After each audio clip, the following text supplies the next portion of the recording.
خاتم قرآن اور قرآن زندگیوں میں کمائی سے متعلق، دل سے متعلق جو قرآن ہے، اس میں کون سا عقیدہ ہو، کیسا عقیدہ ہو، کیسا یقین ہو، اللہ کی کتنی بڑائی، کتنی عظمت، اللہ سے کیسی محبت، تو پورا قرآن دے کے جانا۔ لیکن کوئی چیز بغیر محنت کے ہاتھ نہیں آتی۔ پھر محنت بھی خالی محنت نہیں، محنت ہو، صحیح ہو، پوری ہو اور وقت پر ہو، تو پھر وہ محنت اپنا نتیجہ دکھاتی ہے۔ محنت تو ہے لیکن صحیح نہیں ہے۔ کھیت میں بیج تو ڈالتا ہے لیکن جو بیج ڈالنے کا زمانہ ہوتا ہے اس وقت نہیں ڈالتا۔ کھیت جوتتا نہیں، بیج بھی ڈال دیا، پانی نہیں دیا، پانی دیا، کھاد نہیں دی، سب کچھ ہو گیا، رکھے والی نہیں کی، تو سارا کیا کرا سکتا۔ لیکن بیج بھی ہو، صحیح بھی ہو، وقت پر ہو، اور جتنا پانی چاہیے اتنا ہو، جیسے کھاد چاہیے ویسی ہو، پھر اللہ زمین کا جگر پھاڑ کر پوپر نکالتے، پھر سے پودا بناتے ہیں، درخت بناتے ہیں، گھروں میں غلہ آتا ہے، کھاتے پیتے۔ تو حضور پاک صلی اللہ علیہ وسلم یہ دو چیزیں دی، اسی لیے علماء نے لکھا ہے اول سنت سنها رسول اللہ صلی اللہ علیہ وسلم ہی الدعوت الی اللہ۔ سب سے پہلی سنت، پیغمبری کا تاج جب آپ کے سر مبارک پر رکھا گیا اور آپ کو ذمہ داری دی، یا ایھا النبی انا ارسلناک شاہدا ومبشرا ونذیرا وداعیا الی اللہ بإذنہ وسراجا منیرا۔ پیارے نبی صلی اللہ علیہ وسلم، ہم نے آپ کو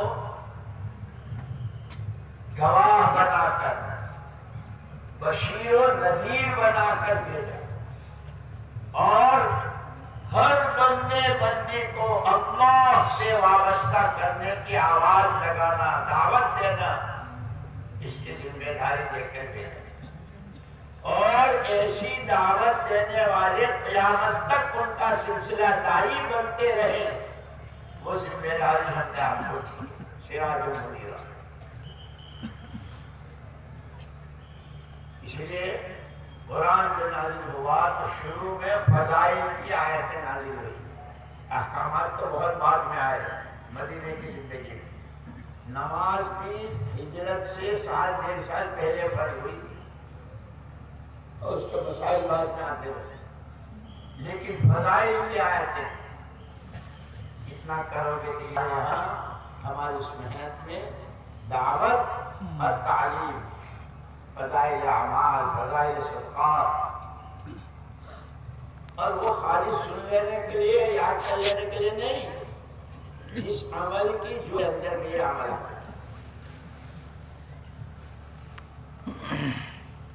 ایک قرآن، اور قرآن زندہ ہو قیامت تک کے لیے قرآن ہے، ہدی للناس، کیا کہا؟ وہ ساری مخلوق کے وہ اللہ، ان کا کلام کہ وہ بھی ہدی للناس، جو بندہ، جو بندی جہاں جس وقت جس حال میں ہو، بیمار ہے، تندرست ہے، مالدار ہے، غریب ہے، سفر میں ہے، حضر میں ہے، اندھیرے میں ہے، اجالے میں ہے، دکھی ہے، سکھی ہے، جس حال میں جو جہاں ہو، اس کے لیے پوری رہبری قرآن میں موجود ہے۔ لیکن وہی بات ہے، مولانا یوسف صاحب رحمۃ اللہ علیہ فرمایا کرتے تھے کہ آدمی جدھر کا رخ کر کے کھڑا ہوتا ہے، ادھر کی تو سوئی بھی نظر آ جاتی، اور پیچھ کے پیچھے پہاڑ ہو تو وہ بھی نظر نہیں آتی۔ حضور پاک صلی اللہ علیہ وسلم کے زمانے میں اور خلفائے راشدین ابو بکر عمر عثمان علی رضی اللہ تعالی عنہ اجمعین اور عام صحابہ کے زمانے جیسے یہاں تاجر بھی ہیں، کھیتی والے بھی ہیں، دکاندار بھی ہیں، آفیسر بھی ہیں، ہر طرح کے لوگ اس وقت میں بھی یہ سارے تھے، لیکن فرماتے تھے کہ اس وقت میں ہر ایک کے دل کا رخ گھر سے نکل رہے ہیں، دکان پر جا رہے ہیں، کھیت میں جا رہے ہیں، لڑکے کی شادی کر رہے ہیں، بہو گھر میں آ رہی ہے، بیٹی رخصت ہو رہی ہے، بیمار ہے ہسپتال جا رہے ہیں، یہ سب ہوتا ہے آدمی کے ساتھ۔ لیکن وہاں کی بات یہ تھی کہ ہر قدم پر پہلے یہ پوچھنا اللہ کا حکم کیا ہے، اس حکم کے پورا کرنے کا حضور پاک صلی اللہ علیہ وسلم کا طریقہ کیا ہے۔ 100% امت اسی کی روشنی میں چل رہی تھی، اس لیے ہر ایک کو اپنی سوئی تاگے کی ضرورت سے لے کر سب سے بڑی ضرورت جہنم سے حفاظت اور جنت میں داخلہ، ایمان پر خاتمہ، وہاں تک کہ ہر مسئلے کا حل ہر ایک کو قرآن کی تعلیمات میں نظر آتا ہے، اللہ کے نبی کی چال چلنے میں آپ کا اتباع اور آپ کی غلامی کا تاج سر پر رکھنے میں نظر آتا ہے۔ لیکن مولانا یوسف صاحب رحمۃ اللہ علیہ بہت آہیں بھر کے کہتے تھے، وائے افسوس وائے افسوس،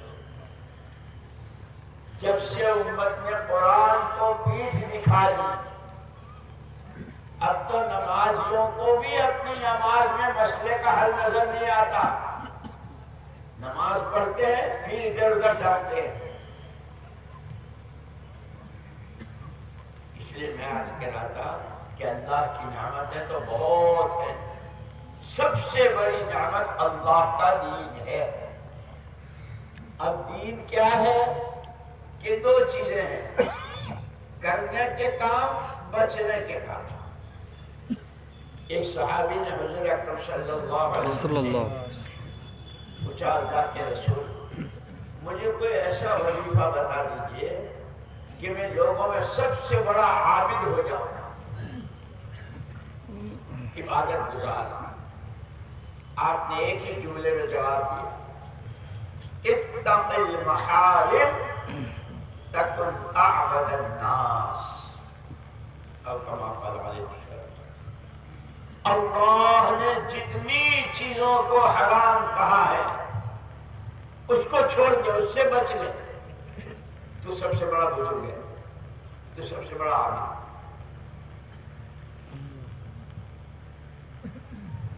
اسی لیے پوری شریعت میں اللہ کے احکامات ہیں، کرنے کے کام،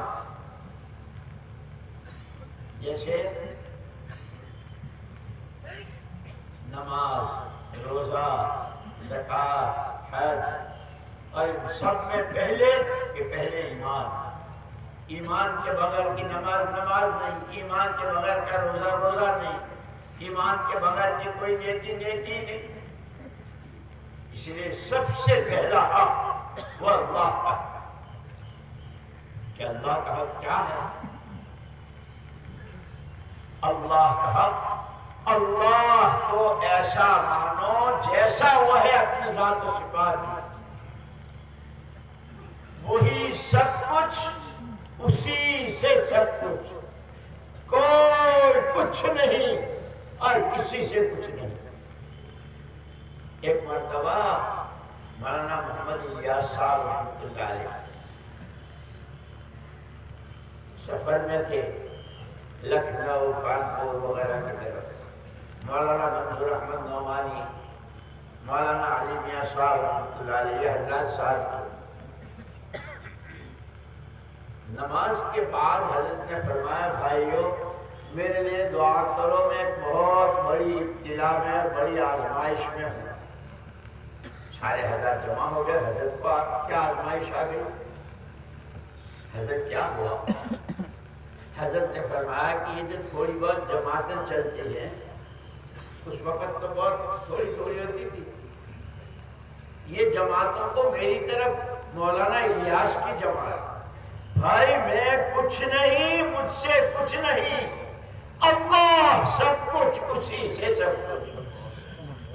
اور یہ تو میاں جی محراب نے سنایا مجھے خود. میاں جی محراب کو مولانا الیاس صاحب رحمۃ اللہ علیہ نے دلی بھیجا. اس وقت دلی والے متوجہ نہیں ہو رہے تھے. صبح سے شام تک، شام کو واپس آئے. بڑے حضرت نے پوچھا کیا ہوا؟ اجی کوشش تو بہت کی، محنت تو بہت کی، پر کوئی تیار نہ ہوا. پھر اجی میں نے یہ کہا کہ تم وہاں آ جاؤ، مولانا الیاس صاحب ہے، میں کیا ہوں؟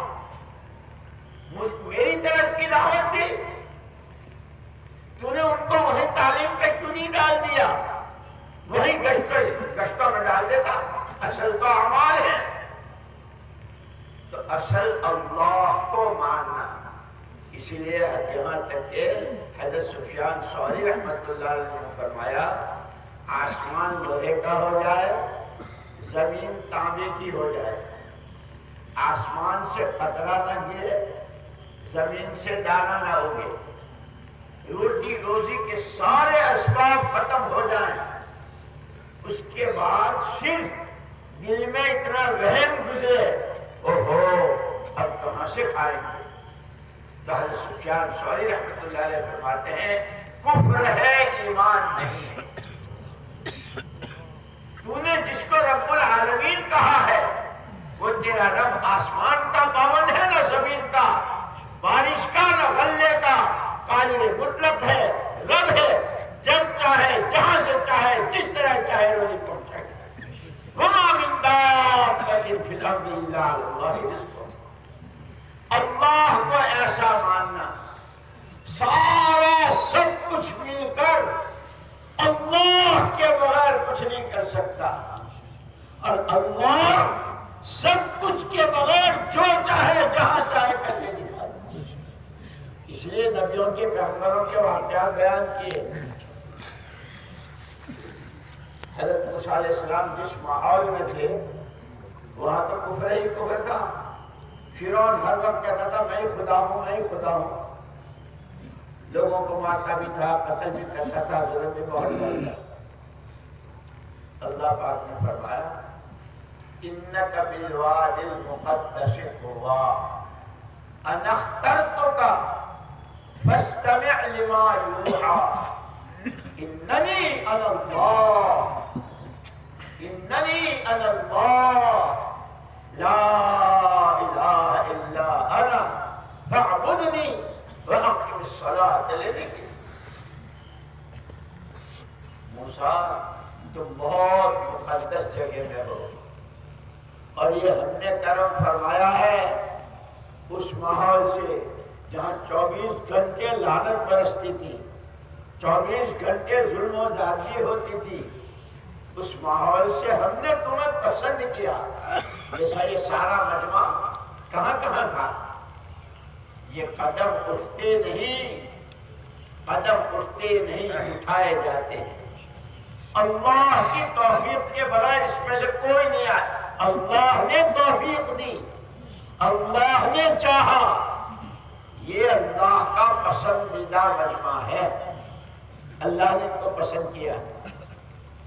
ایک بات یاد رکھنا، اللہ کے یہاں کا ایک دستور ہے، کالے گورے مالدار غریب چھوٹی ناک بڑی ناک سب کے لیے جو ہماری نعمت کی قدر کرے گا ہم اس کے لیے نعمت کو بڑھائیں گے، جو ناقدری کرے گا ہم نعمت چھین لیں گے.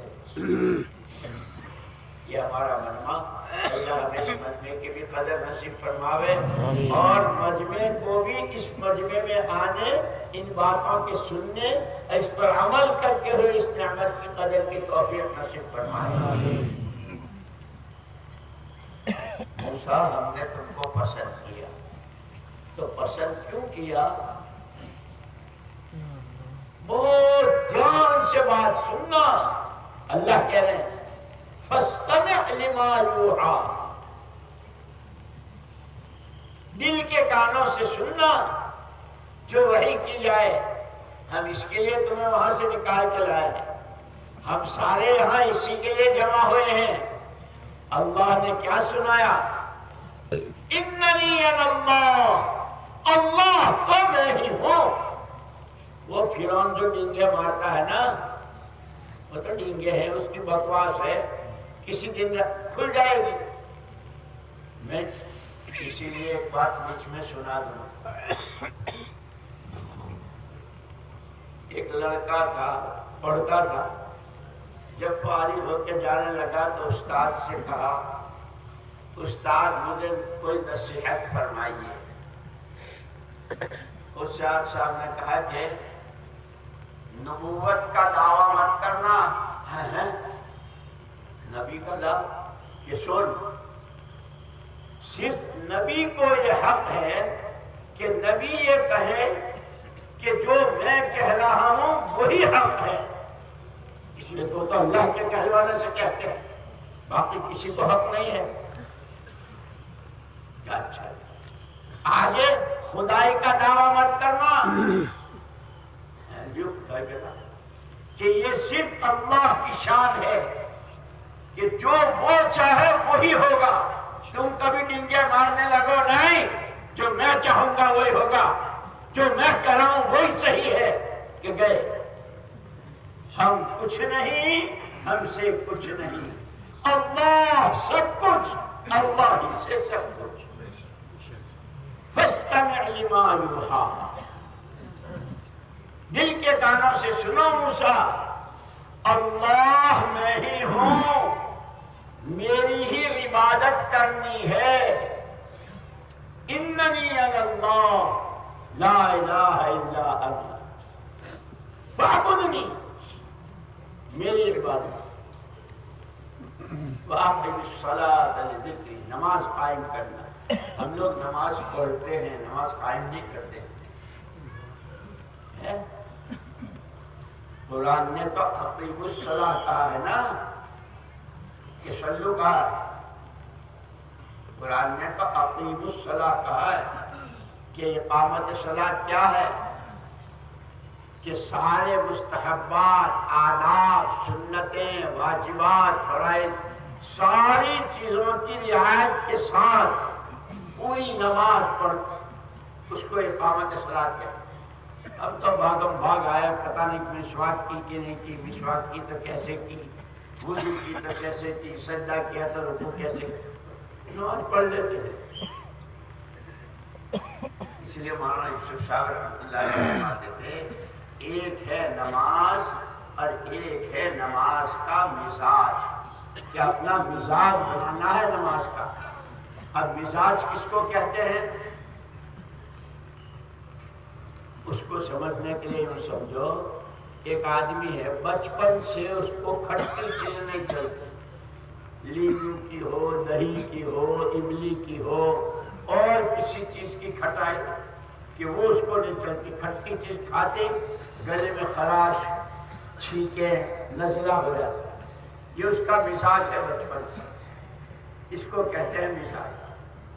کوئی کتنے فضائل بیان کرے، میری ماں کے ہاتھ کا بنا ہوا ہے اور میری ماں تہجد گزار ہے، اور بھائی تیری ماں کی بزرگی بھی تسلیم، اور یہ بھی، مجھے کھٹی چیز نہیں چلتی، اس کو کہتے ہیں مزاج۔ مولانا یوسف صاحب رحمۃ اللہ علیہ فرماتے تھے، نماز کا مزاج بناؤ، کہ نماز میں کیا ہوتا ہے؟ ہاتھ اٹھانے سے لے کر سلام پھیرنے تک، قیام میں کہاں دیکھو، رکوع میں کہاں دیکھو، سجدے میں کہاں دیکھو، قیام میں کیا پڑھو، سجدے میں کیا، رکوع میں کیا، سلام کس طرح پھیرو، کیا جس طرح نماز میں شروع سے آخر تک پابند ہو۔ اب دکان پر ہو تو، کھیت میں ہو تو، سڑک پہ چل رہے ہو تو، کہیں اندھیرے میں ہو تو، اجالے میں ہو تو، خبردار میری آنکھیں پابند ہیں، میرے کان پابند ہیں، میرے ہاتھ پیر پابند ہیں۔ اس کا نام، اسی لیے کہا دین جو ہے وہ سراسر پابندی کا نام ہے۔ حضور پاک صلی اللہ علیہ وسلم سے ہمیں کامل مکمل دین دیا گیا ہے۔ اسی لیے علماء نے کہا کہ ہمارا دین کیسا کامل ہے، بچہ